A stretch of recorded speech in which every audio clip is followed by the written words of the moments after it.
Bonjour à tous, aujourd'hui une réflexion sur la parachate Shemot qui va nous parler de l'exil. Rappelons-nous que le texte commence ainsi: Ve'ele Shemot ben Israël, Habai Mitzraïma, et Yaakov, Ishuveto Baou.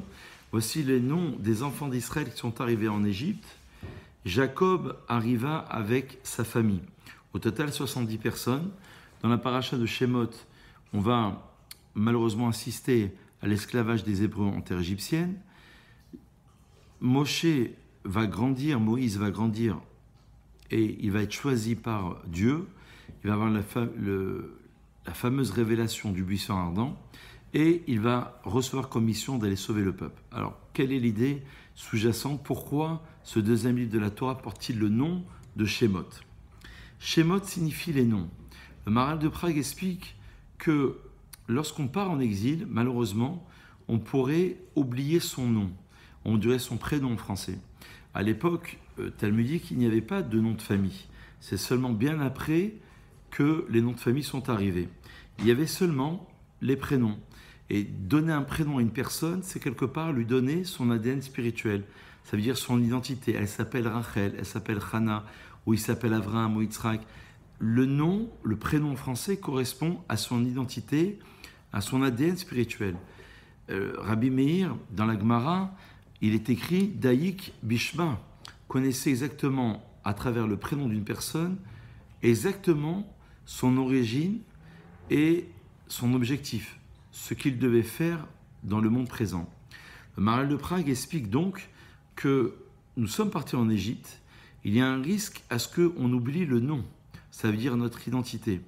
Donc il va falloir aller en Égypte et comprendre qui on est profondément. Évidemment, c'est un sujet d'actualité, puisque cette paracha nous parle, en d'autres termes, de l'assimilation, ou inversement, de la non-assimilation. L'assimilation, ce n'est pas seulement les mariages mixtes, ce n'est pas seulement l'éducation que l'on donne à nos enfants, nos traditions, notre culture, mais c'est avant tout le fait de ne pas s'assimiler dans la pensée. Le Maharal de Prague explique qu'il y a au moins 3 sortes d'exil. Il y a Galut Agouf, il y a l'exil du corps, corporel, il y a l'exil de l'âme, l'exil de la pensée et l'exil de la parole. Donc il y a plusieurs formes d'exil, 3 ou 4 qu'on a citées aujourd'hui, pour nous faire comprendre que lorsqu'on part en exil, il y a un risque, d'après le Maharal, grand auteur, grand penseur juif du XVIIe siècle, où il explique qu'on risque de perdre son prénom, son identité, sa manière de penser. Et nous sommes influencés dans une société aujourd'hui environnante qui est très dangereuse dans notre manière de réfléchir. Prenons quelques exemples. L'euthanasie, la fin de vie, ou alors l'avortement, les grands sujets de société, ou alors le fait de ne pouvoir se marier ou de ne pas se marier. Pour arriver aux lois modernes, la société suit un courant de modernité. Nous considérons que l'origine de la Torah, elle est divine, donc elle est universelle. Et parce qu'elle est universelle, elle va traverser le temps. Et donc, il va falloir comprendre qu'on risque de penser le monde, la société, les lois, la modernité, à travers l'exil, à travers ce que nous proposent les médias, ce que nous propose la société environnante.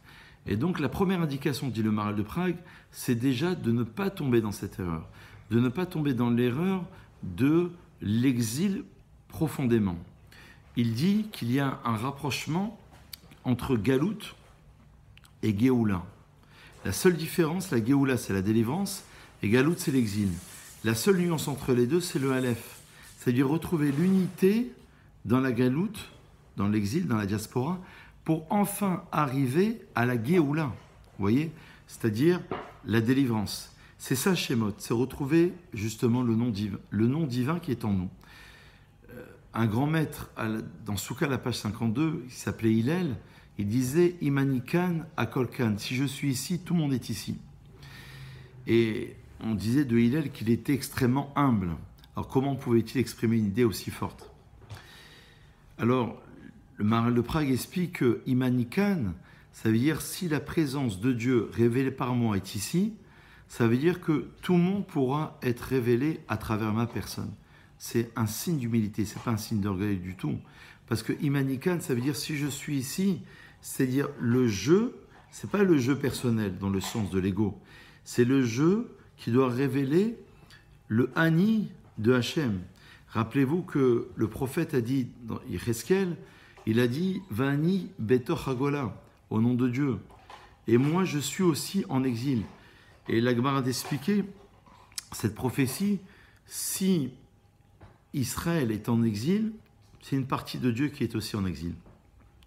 Le Maharal de Prague d'expliquer un peu plus profondément que c'est la raison pour laquelle, lorsque les enfants d'Israël sont arrivés en Égypte, il est dit Mitzraïma. Mitzraïma, c'est l'Égypte. Ils sont arrivés en Égypte. Il dit que c'est la même valeur numérique que Shekhinah, la présence divine. Mitzraïma, même valeur numérique que Shekhinah, la présence divine. Ça veut dire qu'il va falloir aller justement en exil pour essayer d'aller rechercher cette présence divine qui a pu se perdre à travers l'histoire, qui a pu malheureusement être oubliée. Donc aller en exil, c'est aussi prendre un risque. C'est un petit peu ça l'idée. Le Maharal de Prague de conclure que si le peuple juif est parti en exil, d'après la Gemara dans Psachim, c'est pour aller chercher ces âmes qui se sont perdues. Mais profondément, dit-il, c'est essentiellement le fait de considérer qu'on a un rôle à jouer. On est là où on doit être, disent nos Chachamim. À l'endroit où on est, c'est là où on doit se réaliser, on peut se réaliser. D'ailleurs, on le retrouve aussi en psychologie.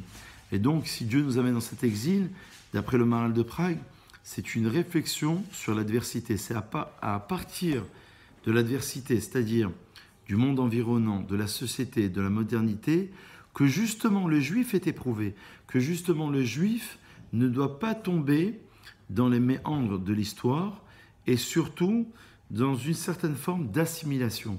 Et donc, ça correspond à toutes ces idées qui sont mentionnées au début du livre de Shemot. Et le Midrash de conclure en disant que les enfants d'Israël avaient quand même gardé leur manière de parler, leur manière de s'habiller et leur nom ou leur prénom. Ça veut dire qu'ils ont quand même gardé une identité qui est forte. Donc c'est un message très fort aujourd'hui, celui de ne pas tomber dans l'assimilation première, dans le premier sens, c'est-à-dire les mariages et l'éducation de nos enfants, de placer nos enfants dans les écoles juives, dans les Talmud de Torah, d'assister à des cours de Torah, et surtout, même si on est pratiquant, de ne pas se laisser aller après une certaine manière de considérer, de penser le monde, de revenir à ce que nos maîtres nous ont enseigné.